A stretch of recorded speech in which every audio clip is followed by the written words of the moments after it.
রান্না করেছি টমেটো আলু দিয়ে ট্যাংরা মাছের ঝোল। আজকে রান্না করব ট্যাংরা মাছ। এখানে টাটকা ট্যাংরা মাছ কিনে নিয়ে এসেছি। এবার মাছটা আমি ভালো করে কেটে ধুয়ে পরিষ্কার করে নিব। আর যেহেতু আলু দিয়ে রান্না করব সেজন্য মাঝারি সাইজের দুটো আলু কেটে নিয়েছি, টমেটো কেটে নিয়েছি। এবার মাছটা আমি ভেজে নিব কড়াইয়ে তেল দিয়ে। আপনারা চাইলে মাছ না ভেজেও রান্না করতে পারেন। আমি মাছ ভেজে রান্না করব, সেজন্য মাছটা ভেজে নিচ্ছি। ট্যাংরা মাছ খেতে এমনিও সুস্বাদু মাছ, আর শীতের দিনে বেশ ভালো লাগে। এই মাছগুলোর গায়ে তেল থাকে, তখন আরও খেতে ভালো লাগে। মাছ ভাজা এক পাশ হয়ে গিয়েছে, উল্টে দিচ্ছি।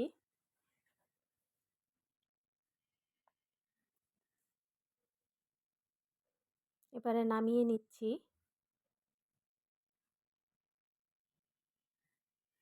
মাছ ভাজা তেলের মধ্যেই আমি দিয়ে দিব পেঁয়াজ বাটা, লাল মরিচ বাটা, হলুদ বাটা, আদা বাটা, হলুদের গুঁড়ো,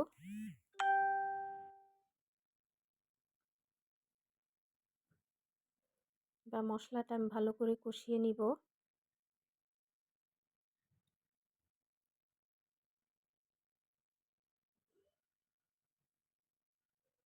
ভালো করে মশলাটা কষিয়ে নিচ্ছি যাতে কাঁচা মশলার গন্ধটা চলে যায়। কাঁচা মশলার গন্ধ থাকলে খেতে ভালো লাগে না। এবার একটু পানি দিয়ে মশলাটা কষিয়ে নিচ্ছি আবারও।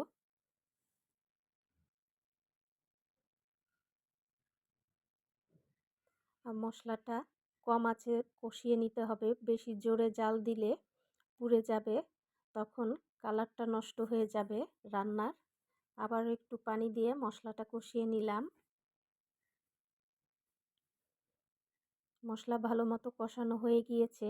এবারে কেটে রাখা আলু আমি দিয়ে দিচ্ছি এর মধ্যে, দিয়ে ভালো করে নেড়ে দিব। ঢেকে দিচ্ছি। ঢাকনা খুলে কিছুক্ষণ পরে আবারও নেড়ে দিব যাতে নিচে লেগে না যায়। এবারে কেটে রাখা টমেটোগুলো আমি দিয়ে দিচ্ছি এর মধ্যে।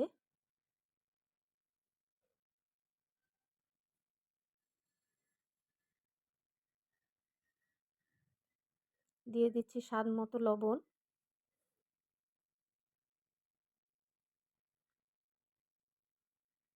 এবার ভেজে রাখা মাছটাও আমি দিয়ে দিলাম, এর মধ্যে দিয়ে ভালো করে নেড়ে দিচ্ছি। এবার দিয়ে দিচ্ছি গরম পানি। এই পানিতেই আলু টমেটো সিদ্ধ হয়ে যাবে এবং ঝোলও হবে, সেজন্য আমি ডুবিয়ে পানি দিয়েছি। ঢেকে দিলাম, কিছুক্ষণ পরে ঢাকনা খুলে আবার নেড়ে দিব। এবার পানিটা কমা পর্যন্ত অপেক্ষা করব। পানিটা কমে এসেছে এবং আলু টমেটো সিদ্ধ হয়ে গিয়েছে। এবারে ধনিয়া পাতা কুচি দিয়ে আমি নামিয়ে নিব।